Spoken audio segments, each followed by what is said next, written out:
Have you ever found yourself asking, why can't I hear God? Or maybe you've wondered if God is speaking to you, but the noise of life drowns him out. Here's the truth. God is speaking. The question is, are we really listening? In this video, we're diving deep into 6 habits that may be blocking your ability to hear God's voice clearly. And trust me, by the end of this, you'll have the tools to cut through the noise and connect with him like never before. Ready? Let's get into it. You know, before we get started, I want to say something up front. This isn't about guilt or shame. We're all human, and we all develop habits over time that don't serve us. What matters is recognizing them and making a change. So if any of these hit close to home, take a deep breath. You're here because you're ready to grow. First up, the habit of noise. Let me ask you something. When was the last time you sat in complete silence? No phone notifications, no TV in the background, no music, no podcasts, just silence. It's hard, isn't it? We've become so uncomfortable with quiet that we fill every moment with sound. But here's the thing. God often speaks in the stillness. Remember Elijah?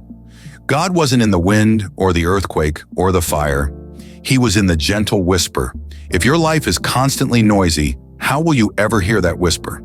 So take some time this week to turn off the noise. It might feel awkward at first, but stick with it. Silence creates space for God's voice to be heard. Next, the habit of busyness. This one is tough because society rewards us for being busy, doesn't it? Hustle culture tells us that being productive equals being valuable. But here's what I've learned. Sometimes the most spiritual thing you can do is rest.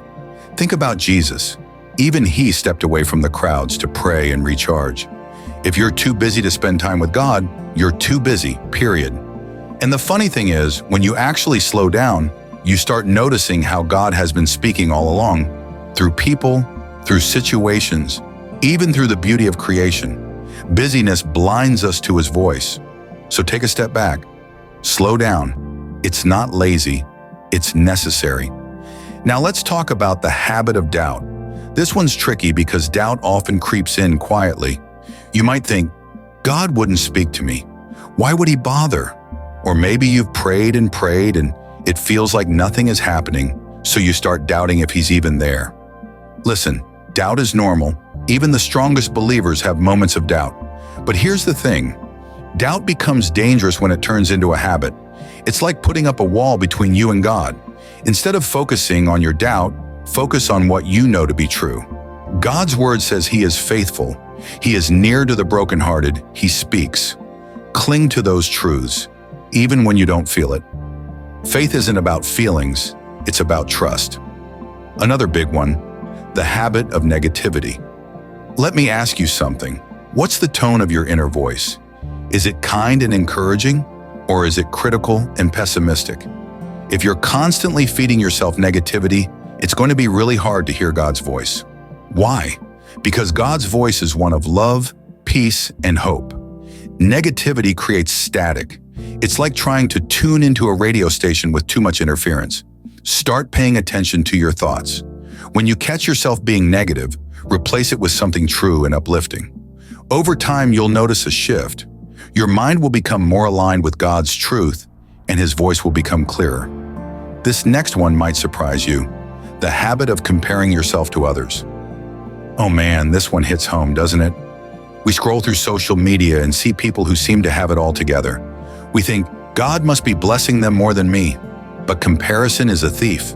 It robs you of joy and distracts you from your own journey. God's plans for you are unique. When you're busy comparing, you're not listening. You're not focused on what he's saying to you. So the next time you catch yourself comparing, pause. Remind yourself that God's voice is personal. He's speaking to you, not to who you think you should be. Finally, the habit of unforgiveness. This one is heavy, but it's so important. Unforgiveness is like carrying a weight around your neck. It drags you down and blocks your connection to God. Jesus was clear about this. If we want to be forgiven, we must forgive others. And here's the thing. Forgiveness isn't about letting someone off the hook. It's about setting yourself free. When you forgive, you make space for God's peace to fill your heart. And in that peace, his voice becomes so much clearer. If you're holding on to unforgiveness, ask God to help you let it go. It won't happen overnight, but it's worth it. So there you have it.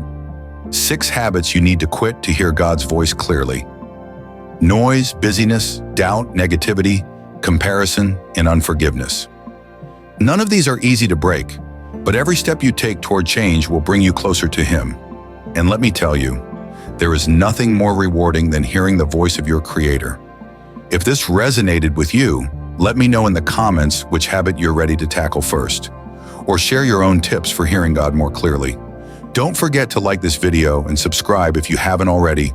We're on this journey together, and I can't wait to see how God moves in your life. Until next time, stay blessed.